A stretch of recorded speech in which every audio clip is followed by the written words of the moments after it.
반갑습니다. 말씀으로 하루를 여는 주님의 백성들을 예수님의 이름으로 축복합니다. 2025년 4월 4일 금요일 오늘 주신 말씀은 누가복음 19장 1절에서 10절까지입니다.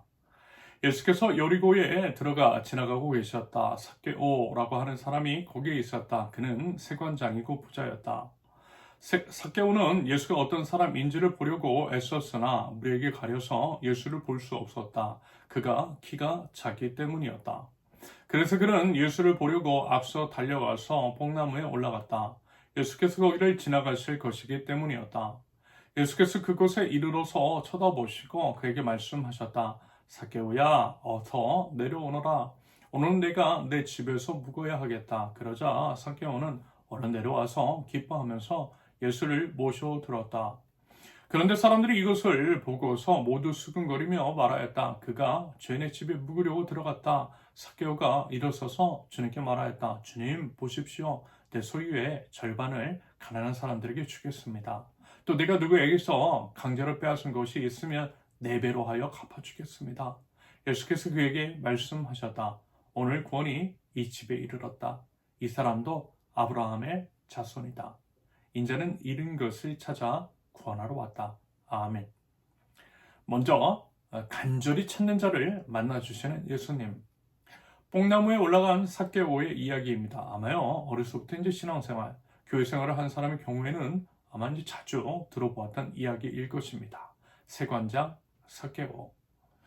예수님께서 여리고를 지나가시던 중이셨어요. 그 당시 그 지역에 세관장이었던 삭개오라고 하는 사람이 있었습니다. 그는 또 부자였어요. 그가 부자가 될 수 있었던 이유는 아마도 이제 같은 동족, 유대인들의 세금을 걷어다가 로마 제국에 가져다 바치면서 부수적으로 취한 이득이었을 것으로 추정이 됩니다. 그러면 이제 삭개오는요, 사람들에게 인식이 좋지 않았어요. 누가 봐도 죄인이었어요. 동족의 고혈을 빨아먹는 흡혈귀와 같은 자로 여김을 받았을 것이고요. 사람들은 그를요, 사람 취급하지 않았을 것으로 추정이 됩니다. 비록 로마군이 그를 비호하고 있었기 때문에 함부로 할 수는 없었어도요, 기회만 있으면 삭개오를 민족의 이름으로 처단하려는 사람이 분명 있었을지도 모릅니다. 사람들의 이와 같은 자신에 대한 부정적인 인식을 삭개오가 모를 리 있었을까요? 아니요, 다 알았을 거예요. 그래서 아마도 사람들을 알아서 피해 다녔을 것이고요, 매사에 조심했을 것입니다. 그러던 중 최근 이스라엘 지역의 이슈메이커, 우리 예수님이 자기가 사는 마을로 오신다라고 하는 얘기를 들었던 것 같아요. 궁금했겠죠? 본문 전체의 맥락 가운데 그의 심정을 유추해 본다면 삭개오의 마음속에 깊은 공허함이나 갈급함 같은 것들이 있었을 것으로 여겨집니다. 참고로 이제 성경은요, 삭개오의 키가 작다라고 묘사합니다. 물론 이것은 어디까지나 추측이고 또 편견일 수도 있겠지만 왜소한 외모로 인해 어려서부터 따돌림을 당한 게 있지 않을까라는 생각이 들어요. 약자에 대한 폭력이 난무한 사회 안에서 일상화되어 있는 그런 일인 거죠. 그리고 어쩌면 이와 같은 요소들이 그를 세리의 길로 이끈 면도 분명히 있었을 것입니다. 보통 주변 사람들로부터 소외나 폭력을 당한 사람들이 그것에 대한 반발로서 자신이 속한 공동체를 배반하는 경우가 종종 있기 때문입니다. 과거 일제 식민지 시대에 친일파만 하더라도 이와 같은 케이스가 적지 않았어요. 하지만 그럼에도 불구하고 삭개오는요, 마음이 편치 않았습니다. 삭개오에게도요, 양심이라는 것이 있었기 때문입니다. 그래서요, 삭개오의 마음이 예수님을 향해 있었던 거예요. 예수님이 오신다라고 하는 소리를 듣고 예수님을 한번 뵙기 위해서 나아갔던 것입니다. 그런데 어땠어요? 사람들이 너무 많은 거예요. 안 그래도 키가 작은 삭개오 발버둥 쳤지만 예수님 볼 수 없었어요. 그는 간절한 마음에 어떻게 해요? 예수님을 보려고 뽕나무 위로 올라갔습니다. 여러분 잘 한번 생각해 보십시오. 다 큰 어른이, 그것도 세관장이라고 하는 높은 직책을 맡고 있는 사람이 나무 위로 올라간다라고 하는 것이 여러분 과연 어떤 의미일까요? 그것이 그에게 과연 쉬운 일이었을까요? 당연히 아니겠죠. 결코 아닐 것입니다. 무슨 얘기냐? 삭개오는 지금요, 체면 같은 거 생각하지 않았다라는 것입니다. 그만큼 예수님을 만나고 싶은 마음이 컸다라는 것이겠죠. 예수님은 그 마음 보신 거예요. 그래서 삭개오에게 말 걸어 주신 것이고 삭개오의 집으로 가셨던 것입니다. 어제요, 이런 말씀 드렸어요. 하나님을 간절히 찾는 자가 하나님을 만날 것이라고 말입니다. 예레미야 29장 13절과 14절, 너희가 나를 찾으면 나를 만날 것이다. 너희가 온전한 마음으로 나를 찾기만 하면 내가 너희를 만나주겠다. 나 주의 말이다. 말하자면 이 말씀의 응답일 것 같아요. 삭개오는 간절히 주님을 찾았고요. 그 마음 보신 예수님께서 삭개오 만나주신 겁니다. 여러분 어떻습니까? 우리는 과연 하나님에 대한 갈급함이 있어요? 있다면 얼마나 간절하십니까? 간절하면 여러분 이런저런 거 생각하지 않을 것 같아요. 간절한데 체면 같은 거 차릴 수 없어요.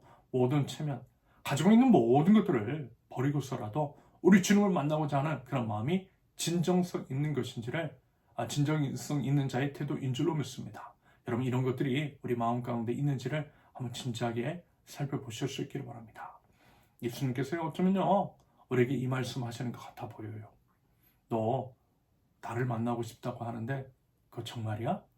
진심인 거 맞아? 그런데 왜 그렇게 네가 쥐고 있는 것, 미련을 가지고 있는 것, 그런 것들이 왜 이렇게 많은 거야? 물론 이제 이거는 제게도 해당되는 것 같아요. 그래서요 저도 그렇고요 우리 모두요 우리 주님 앞에 모든 것들, 우리가 이제 미련 갖고 있는 거 있잖아요. 집착하고 있는 거, 놓지 못하고 있는 거, 그런 것들 벗어 던지고요 오직 우리 주님께 달려가면 좋겠습니다. 여러분 우리 주님이 모든 것 되시잖아요. 여러분 우리 주님 한 분이면 되잖아요. 우리 주님 한 분만이면 한 분만으로 만족한다는 찬양도 하잖아요. 그럼 그렇게 해야죠. 여러분 우리 주님 만나야 하지 않겠어요?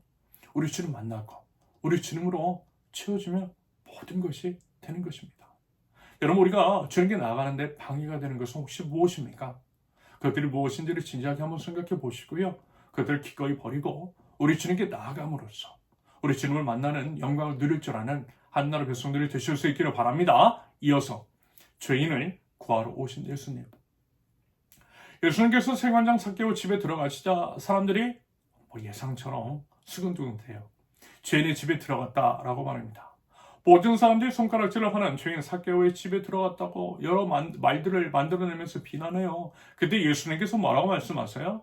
예수님은 잃어버린 자, 죄인들을 구원하러 오셨다라고 일갈하십니다. 전혀 문제 될 것 없다라고 하시는 거예요. 오히려 당연히 해야 할 일이라고 말씀하시는 것입니다. 그와 같은 마음을 가지고 삭개오의 집에 방문하신 우리 예수님, 그러한 포용과 환대의 모습, 다른 사람들에게서는 전혀 느끼지 못했던 예수님의 그 사랑으로 인해 삭개오는요 주님께 이와 같은 반응으로 화답합니다. 8절 삭개오가 일어서서 주님께 말하였다. 주님 보십시오. 내 소유의 절반을 가난한 사람들에게 주겠습니다. 또 내가 누구에게서 강제로 빼앗은 것이 있으면 4배로 하여 갚아주겠습니다. 무슨 얘기예요? 마음과 삶 속에서 변화가 일어났던 거예요. 그래서 그렇게 소중히 맞지 않던 돈을 사람들의 온갖 비난과 멸시를 받아가면서 모은 그 돈, 말하자면 삭개오에 있어서 생명과 같은 돈을 내놓기로 결정한 것입니다. 여러분 어떻습니까? 이 장면에서 우리가 생각해야 할 그런 지점들이 있는 것 같아요. 특히 이제 소수자에 대한 태도, 혐오, 차별, 소외 폭력의 대상이 된 그들에 대한 우리의 모습을 한번 생각해 보면 좋겠어요. 여러분 만약 진정한 변화를 바란다라고 한다면 예수님처럼 해야 되는 게 맞지 않겠어요? 환대와 포용, 이러한 태도가 맞지 않겠느냐라는 것입니다.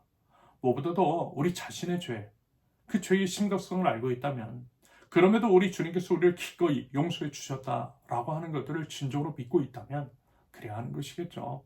그와 같은 반응이 우리의 믿음을 증명할 것입니다.